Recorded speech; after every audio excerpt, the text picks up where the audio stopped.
Hello everyone, how's it going? I'm gonna draw a helicopter in a moment, but I have to tell you, it's almost feeding time in my house and my cats are really noisy right now, so you might hear a thing or two from Mango. He's got a lot to say on the matter. But anyway, this isn't about my cat, it's about the helicopter. So I've got this paper-oriented landscape because my helicopter is gonna kind of go out long. When I draw a helicopter, I find that it's actually best to start with the blades. Nice big blade going that way. Nice big blade going this way. The thing about helicopter blades is that they're kind of like bendy.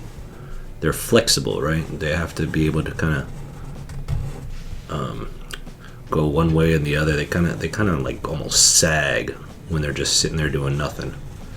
So that's pretty good. They're not perfectly straight. They're not completely rigid. They're just kind of hanging there, balanced. Then you've got this awesome little drive shaft which turns them. So there you go. Nothing super exciting so far. Now comes the part where it gets a little fun. I like to draw helicopters because they're almost like animals. I mean, if you watch my videos, you know I sure do like to draw animals. Helicopters are like sort of like dragonflies, but even more than dragonflies, they're kind of like fish. They're like these weird dragonfly fish that fly through the air. So you can see here, the front part of it kind of looks like a fish, and then it goes backwards to this tail here. But I'm going to draw a part that fish definitely don't have, which is these like little legs that come off the bottom. This is another thing I like to draw when I draw helicopters. The feet are like almost like a sleigh. I'm not entirely sure why. I guess it just makes it easier to land, you know, in difficult places. But whoever designed that, I just gotta thank them because it's a lot of fun to draw. It's like I'm drawing this thing that flies through the air, and all of a sudden I gotta put some sleigh runners on there. So there you go. I got my landing things there.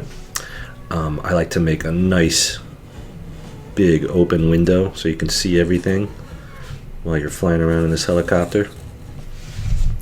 And I like to, well, I'll put a door there in a second, but I'm going to come back here and put this little stabilizer back here.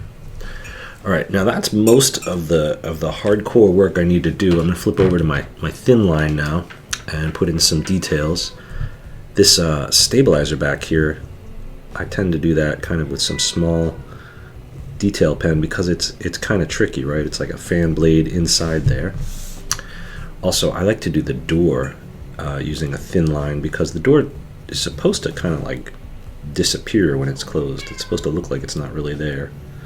So by using my thin line, it kind of creates the idea that there is a door there, but you know, it's not like real central to the drawing. It doesn't stand out a whole lot.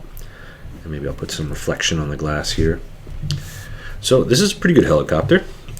Most helicopters have like cool designs on them, right? Some cool swoops, some cool lines. You don't want to have a boring helicopter, right? I mean, if you make a helicopter, you're making this cool contraption that can fly through the air and go up and down and super nimble. Why would you just leave it looking boring?